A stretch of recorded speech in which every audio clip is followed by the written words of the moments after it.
Again, welcome to Data Science course. This lectures, we're going to discuss about regression analysis. Regression analysis is one of the machine learning algorithms. These are the summary of machine learning algorithms. We have clustering, association rules, regression, classification, time series analysis, and also test analysis. So we shall go through all these again machine learning algorithms, which are very commonly applied to again data science stacks. So for example, in clustering, the problem to solve will be I want to group items by similarity, or I want to find structure or commonalities in the data. So to group items by similarity, cluster algorithm is more focused on distance measurement. When two items are similar, their distance is very small. When again items are dissimilar, their distance are very big or large.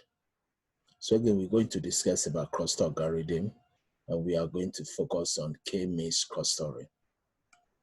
Then in the association rules is to find a relationship between actions or items. And the algorithm we are going to cover in this course is apron. Then in regression, which is today's lectures, we are going to cover the linear regression and also the logistic regression. Normally in regression, we want to find a relationship between the outcome and also the input variables, or the relationship between dependent and also independent variables. And linear regression means the relationship is a straight line.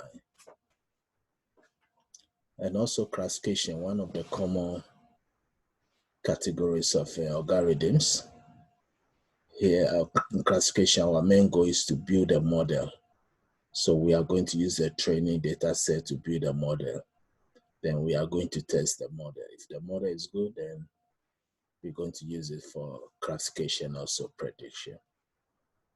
In prediction, normally we use a continuous date variable. The target variable will be a continuous variable. Example, we are predicting the price of a stock or the blood pressure of a patient. So that's again the concept of regression, also continuous variable.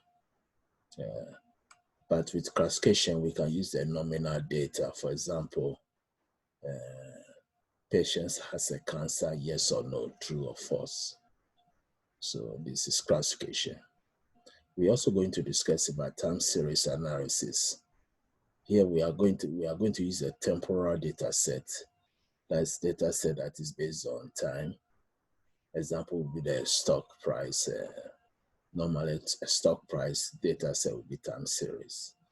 We want to know the price at a specific period of time or specific time. Here we're going to discuss about the ACF, PACF, then ARIMA for time series analysis. Then test analysis, we're going to talk about regular expression, also the document representation, which is bag of words, and also TF/IDF. That's one of the common algorithms in test analysis. So our main objective here is again go through the regression, which is both the linear and logistic regression, logical regression. Then we're going to discuss reasons to choose and also the cautions of it, and also additional regression models. So again, we start with the regression, linear regression. Here we say the regression will determine the relationship between the outcome and with the independent variable. So the outcome will be the dependent variable and the independent variable. So a very simple example will be what is the relationship between smoking cigarette and lung cancer. So this case, Cigarette smoking again will be our independent variable. And again, the lung cancer will be our independent variable. Or we want to predict the price of a mortgage, a house. So maybe in this case, the size and maybe most likely the locations also will determine the price of the house. So regression can find the input variables having the greatest influence on the outcome. Then can try to produce better values of input variables. So this is a model, the relationship between several input variables and a continuous outcome variables. Always with the regression, our outcome or the target variable will be a continuous variable. So yes, the assumption is that the relationship is linear for the linear regression, and various transformation can be used to achieve a linear relationship. So linear regression models are probabilistic. Again, they are probabilistic, which involve randomness and uncertainty. In regression analysis, it's not deterministic, so we cannot determine the input. Based on the input, we will say we know the output. No, it's not a deterministic, and also doesn't go with time. So example would be a Ohm's law. Ohm's law said voltage is current times resistance. V stands for voltage, I is the current times the resistance. This is deterministic because if we know the current and the resistance rate, we can know the voltage. And the use case is a model. So these are some of the examples. In the real estate example, we said we can predict the residential home prices. The possible input we can use is the living area or the number of bathrooms, number of bedrooms, the lot size, which is the land size, and also the property taxes. And that can determine again the price of the estate. Also, demand forecasting example. Here we say a restaurant can predict quality of food needed. The possible input will be the weather, also day of the week. Most likely in the weekends, restaurants make more sales than the weekdays or during working, etc. So predict person's annual income as a function of age and education. So this would be again regression equation. So we have the income equal to BO. So BO here will be our intercept. Then we have the slope that go with the age and another slope that go with education. And the last is the error of the possible error. So this will be our formula, regression, linear regression formula, which is almost same as a straight line in college algebra, the y-intercept and the slope. This formula here, we are using two inputs, the age and education will determine the income.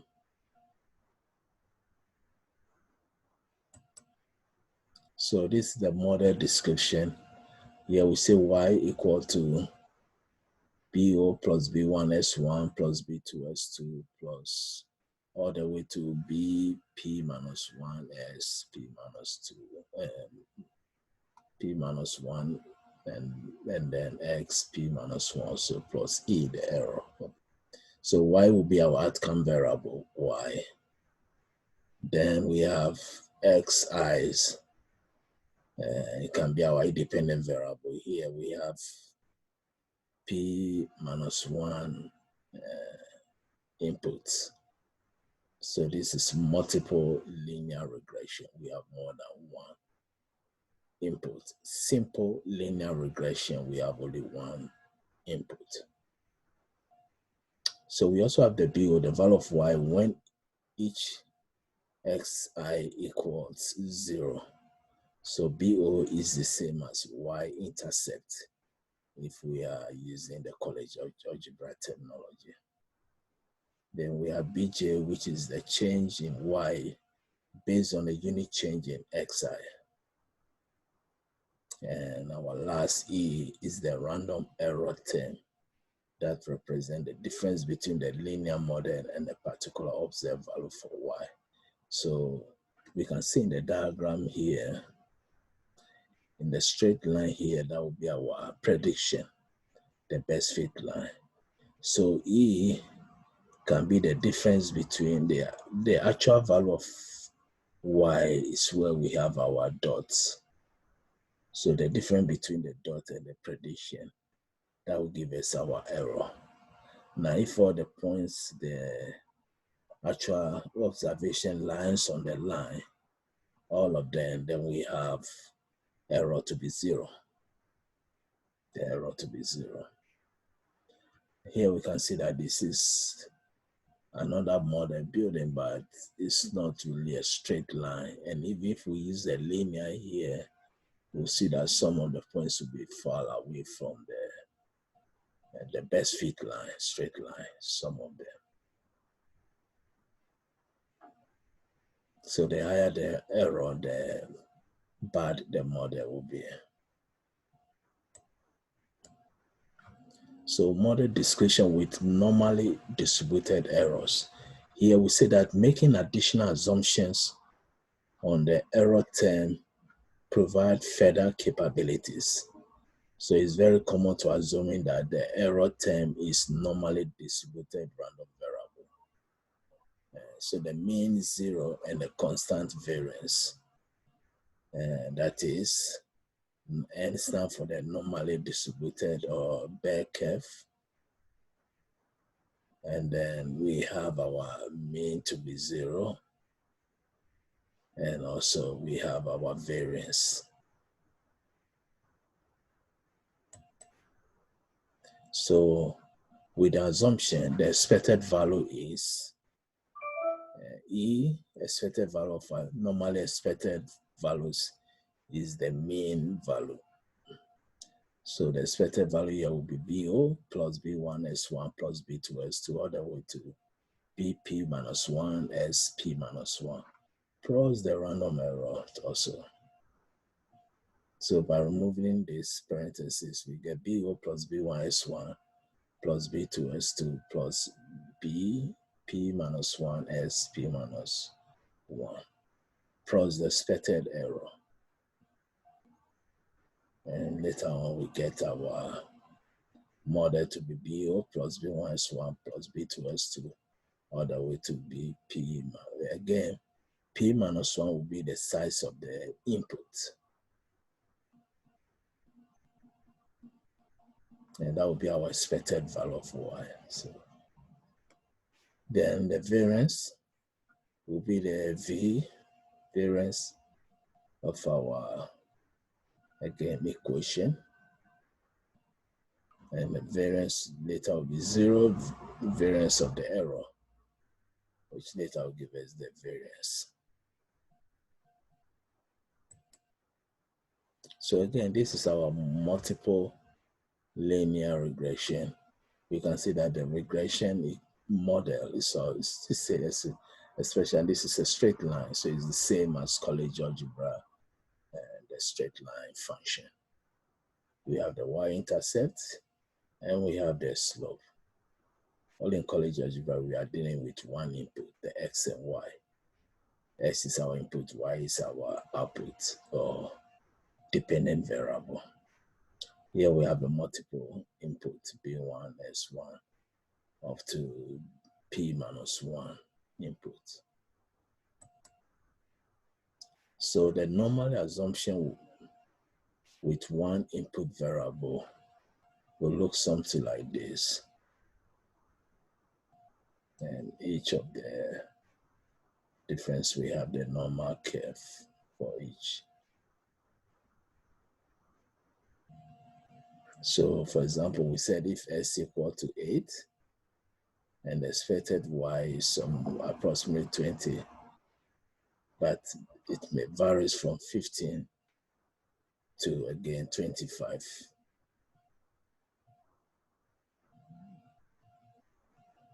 Our s is 8, and e will be 20. And we can see from this equation we may have a variation from 15 again to 25. So evaluating the linearity assumption, here we see our assumption first is that in linear regression modeling, the relationship between the input and output variable should be linear. And also evaluate this by plotting the outcome variable against each income variable. So example would be we have a linear model does not apply.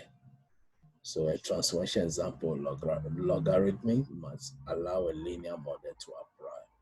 So this is our model. When we plot it, we can see that this is not linear logarithm.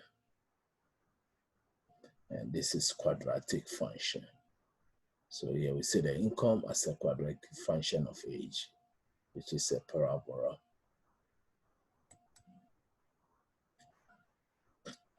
So the error terms assuming to be normally distributed with zero mean and also constant variance.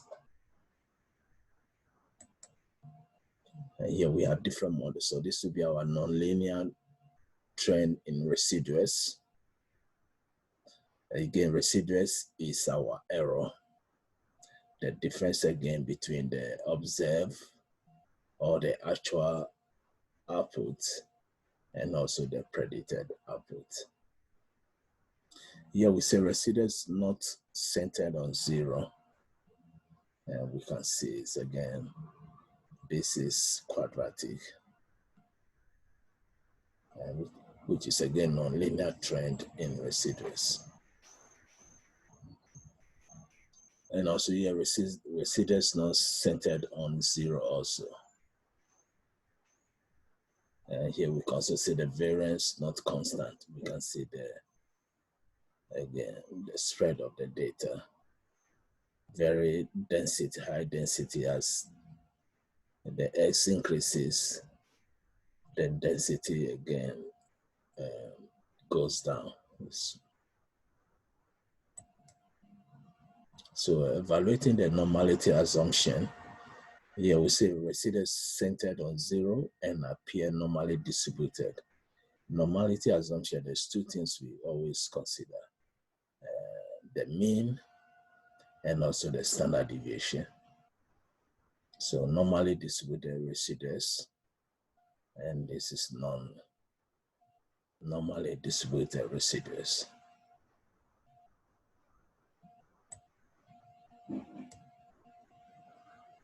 So diagnostic and fold cross-validation. Here we say to prevent overfitting, we need to split our data set into training and test sets. Again, every classification algorithm, that's how we do it to build a model. So we use the training set to build a model, then the test set to test the accuracy of the model. Regression analysis is also a classification. The difference is that in regression, the target variable or the class label is a continuous variable. So we split the data set. The process we follow is split the data set into training and test set. Then we are going to develop the model on the training set and we evaluate it again on the test set. Now, if the data set is insufficient, then we should use the n-fold. The concept of n-fold is that we are going to divide the test set into n number of folding. Then we are going to use it to test the model and keep the average, take the average of it. So here we say cross-validation technique, split the data set randomly into n equal parts and train on n minus one of the set, then test on the nth one, repeated n times. Then average n model errors over the n folds. So if n is the size of the data set, this is a leave one out produce procedure. And here we say improve model by including additional input variables. We are going to adjust the R square price and penalty as the number of parameters increases. Then examine residual plot for outlines with point marked different from the majority of the points. Then the result from bad data processing errors, or actual rare occurrences. The magnitude also and the size of the estimated parameter should be examined to see if they make sense. So logistic regression introduction, we know that a linear regression is straight. So with linear regression modeling, the outcome or the dependent variable is continuous. Example, income, age, and education. And also the model will be a straight model. Now with logistic regression, the outcome don't have to be a continuous. It's categorical. And it is focused on two value outcome. True, false, pass, fail, yes, no. So logistic regression can be used in a medical field a lot for diagnostic system. Positive test, negative test, true or false if you have a cancer, etc. So patient response to medical treatment. Also input can be the age, weight, and other symptoms, body temperature, etc. In finance also, we can use the probability applicant defaults on a loan. So probability of applicant, a customer will default on a loan. Default, yes or no. Marketing, the probability that a customer will chance. So this also is two-way outcome, or probability in a mechanical part malfunctions or failure. So we can see that in logistic regression, we have two value outcome, yes, no, true, false, etc. So this is our logical or logistic regression equation or model, which will be f at y equal to exponential to the power y divided by 1 plus exponential to the power y for any negative infinity to positive infinity y value. And always this is how our model looks like.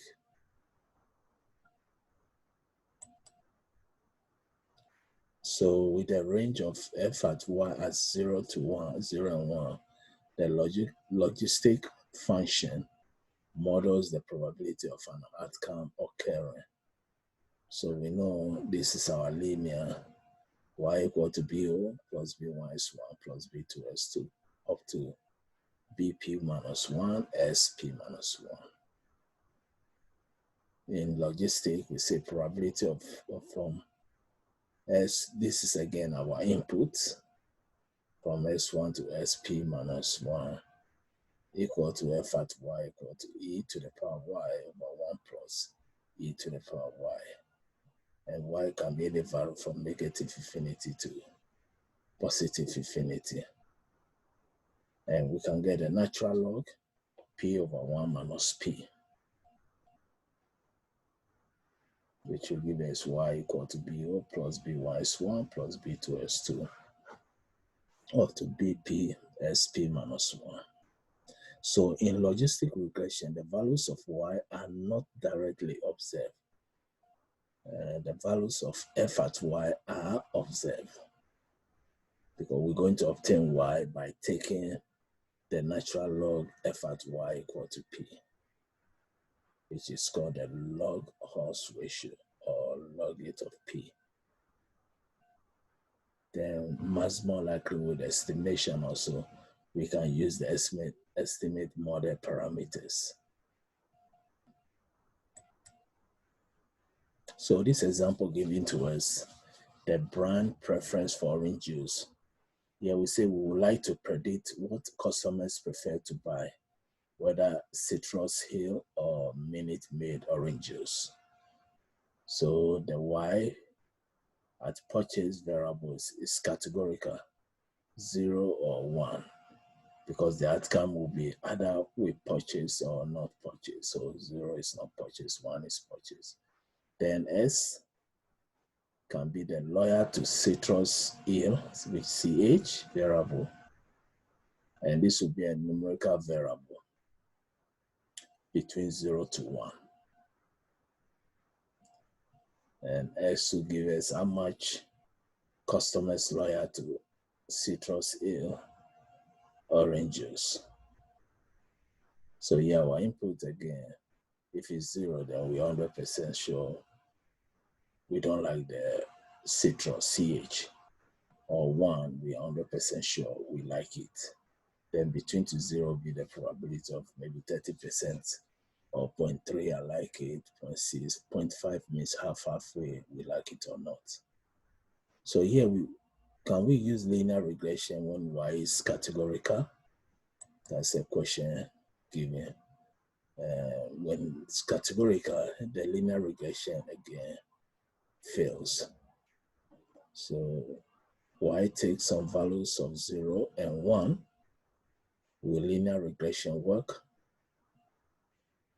No. So how do we interpret values greater than 1? And also, how do we interpret values of Y between 0 and 1? So here we said the BO plus B1S will take any value between negative and positive infinity. So you don't have to be between, but Y has possible values of 0 or 1. Therefore, the regression line can predict wrong value for Y, not a prediction problem. It will be a classification problem because the outcome again, true or false, positive or negative. So we choose another function that converts question to a classification problem, that is logistic function or logistic regression. So we cannot use a linear regression for this problem. So we use logistic function, predict per P when Y equal to 1. So the probability a customer buy CH, Citrus Hill juice, we have a model P Y equal to using a function with output between 0 and 1. Then we use logistic function. So probability that Y equal to 1 will be BO plus B1X over 1 plus BO plus B1X. So again, we cannot use a linear regression. We have to use the logistic function or logistic regression. So logistic versus linear regression, we can say linear regression will predict Y can exceed 0 and 1 range. It can exceed it. Whereas in logistic regression, predicted Y lies within 0 and 1 range. Yeah, that's the main difference. And always, as we said, the Y here can be any continuous value from negative infinity to positive. But here we can see we have a range from 0 to 1 for our work. So it's a categorical output. So similarity with linear regression, with the logistic, here we say we come up with BO and B1 to estimate uppercase BO and B1. Similar questions as in linear regression. Example is B1 equal to 0. How sure are we about our guesses for B0 and then B1?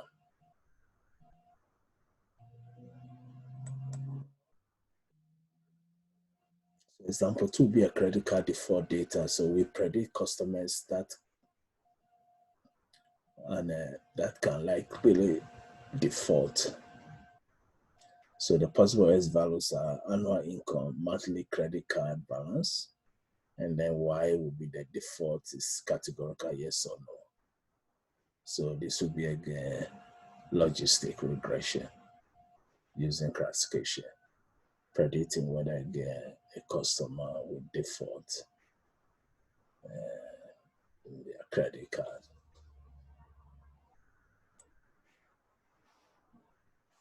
So in example 2, we'll again here's a credit card default data, linear regression to the default data for very low balances model that will predict a negative probability. For high balancing, predict probability that is greater than 1. But with logistic, probability of default is close to, but not less than 0 for low balances, and close to, but not above 1 for high. So again, this problem, credit card default data should be logistic regression. So the coefficient of logistic regression, we have the interpreting B1 with logistic regression. And this is a complex as we predict B at Y and not Y. Then if B1 is equal to 0, then we say there's no relationship between Y and X. If B1 greater than 0, then we say that S gets larger. So does the probability that Y equal to 1. Now, if B1 is less than 0, then the opposite, we say S get larger, but the probability that Y equal to 1 gets smaller. So that's a negative relationship. Now, the question is how much bigger or smaller? Now, it depends on where we are on the slope. So we have to perform hypothesis testing. If BO and B1 is significantly different from 0. So z-test instead of a t-test.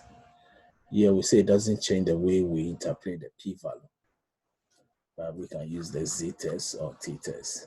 Now the p-value for balancing is very small and B1 is positive. If the balancing increase, the probability of default will increase as well. Now, if individual has an average balance of $1,000, what is the probability of default? So here we plug in the value, the EBO plus B1X over 1 plus E to the power BO plus B1X. We know E to the power negative.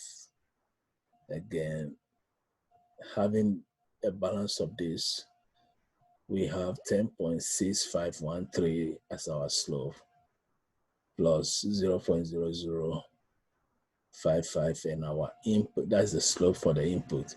And our input again is the average balance of 1,000. So doing this, we get our answer to be 0.00576. And here we say the predicted probability of default for an individual with a balance of 1,000 will be less than 1%, or let's say roughly 0.6%. Now, if the balance is 2,000, we've calculated again. Again, we know the slope. The slope is a decreasing slope, negative. If we do this calculation, we're going to get 0.586. So which means we have probability is much higher and equal to 58.6%.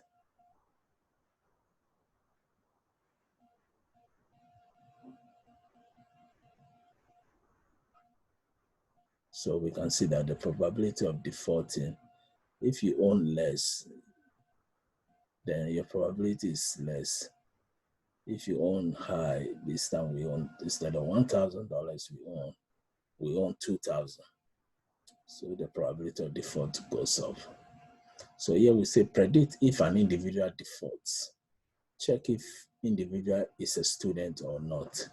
Use qualitative variables. Student coded as B1 is positive, indicate the student tend to have higher default probability than non-student.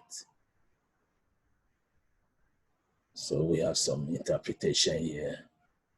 We have the standard error, Z stat, and also the p-value for intercepted student if student is yes. So we plug in the value. This is a conditional probability. The probability that the default is yes, given that the student is yes, or default is yes, given that the student is no. So if the student is yes, we say it's 1. The student is not yes, it's 0. So we can see the probability value. Again, here we have the slope. We also have the input and its slope.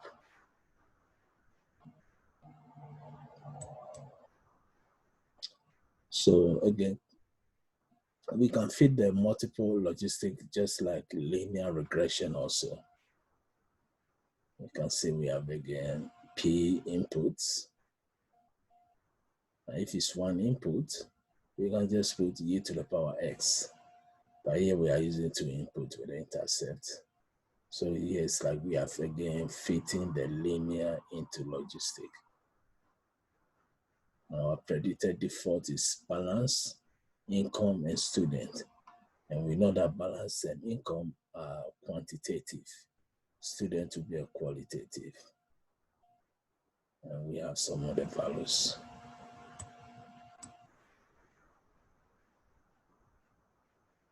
So we plot for student status. You can see the box plot of the 2 again. B values are lesser than. And then when student, no student, credit card balance is low. When you're a student, again, the box plot here. Again, this gives us the position of the credit. You can see that the credit card balance is high for students and low for non-students. The same applied to the graph here. So with logistic regression, the model description, this is customer shown example. Telecom operators estimate probability of a customer churning. So churn means the customer switches to a competitor of the same company. So here we say to a telco operator. So variables collected for each customer will be their age, if they marry, duration as a customer, then the churn contacts, the count, and then also if it's churn, yet true. So this will be our class level, whether it's true, false, yes or no. So this will be a logical regression model. The reason why, because again, the output is categorical or qualitative, true, false. So we're able to come up with a model. And we say based on this model, the first customer, this is the data they gave us. Second, so we have 4 attributes here: the age, the churn contacts, the Y, the probability of churning. And this is a diagnosis system, the deviance, and then side R square. So in logistic regression, we can have a deviance -2 log L, where L again will be the maximized value of the likelihood function used to obtain the parameter estimate. Then we have 2 deviance values are provided, the null deviance and then the residual deviance. The null deviance is a deviance based on only the y-intercept term, and the residual deviance based on all the parameters. So the pseudo R square measure how well fitted model explains the data. So the value near 1 indicates a good fit over the new model.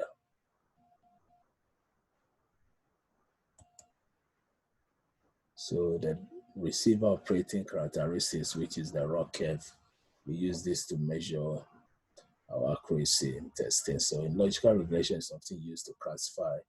In the churn example, a customer can be classified as a churn if the model predicts high probability of churning. Although 0.5 is often used as a probability threshold, other values can be used based on a desired error trade-off. So for two classes C and NC, we have true positive, predict C when actual C. True negative, predict NC when it's actually NC. Then the false positive is what we don't like. We predict C, but it's NC. And false negative is we predict NC, but it's C. So we can use this again to find the total recall or even the accuracy of our system. So again, this is the raw curve. So receiver operating characteristics. The curve will plot TPR against FPR.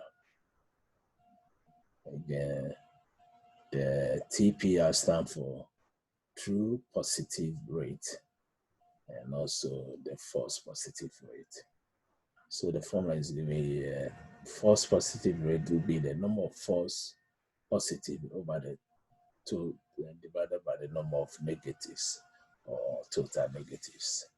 Then true positive will be the number of true positive divided by total positive.